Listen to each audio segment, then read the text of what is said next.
Hello, my third grade friends. Welcome to our read aloud time of the miraculous journey of Edward Tulane. So Edward is now in the doll mender's shop, Lucius Clark, because his head was hit against the counter and broken into the 21 pieces, and Lucius put him back together.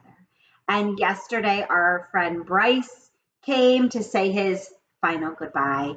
And Edward is broken. His heart is broken. He is again alone and doesn't know what's going to happen. So let's see. Chapter 23. Oh, there's some dolls. I think there's going to be some dolls involved. Technically, of course, he was not alone. Lucius Clark's shop was filled with dolls. Lady dolls and baby dolls, dolls with eyes that opened and closed, and dolls with painted on eyes. Dolls dressed as queens and dolls wearing sailor suits. Edward had never cared for dolls.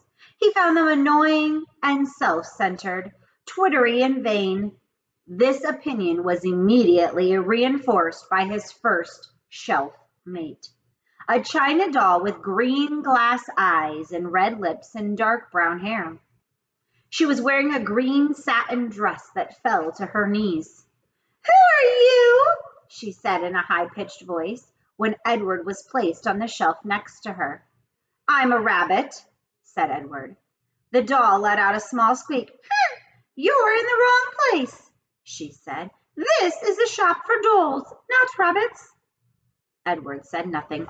"Shoo," said the doll.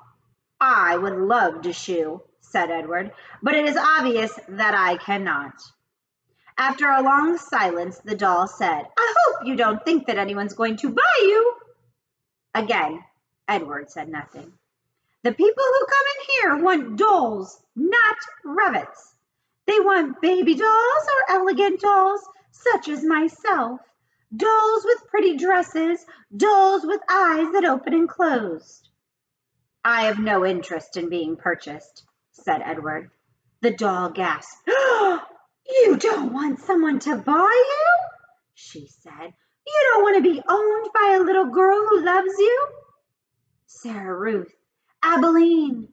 Their names went through Edward's head like notes of a sad, sweet song.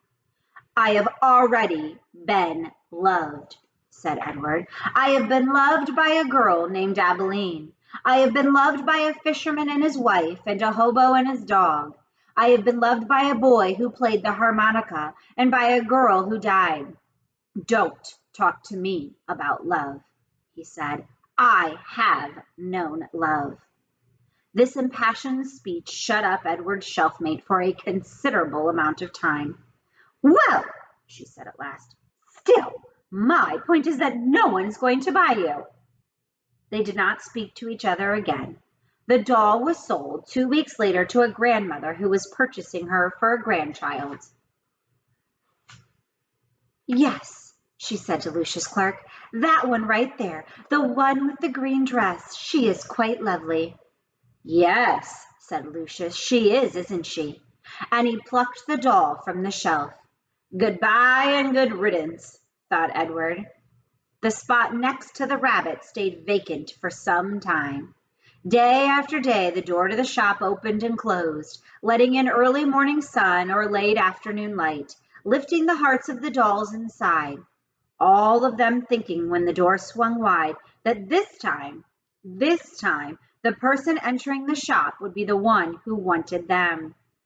Edward was the lone contrarian.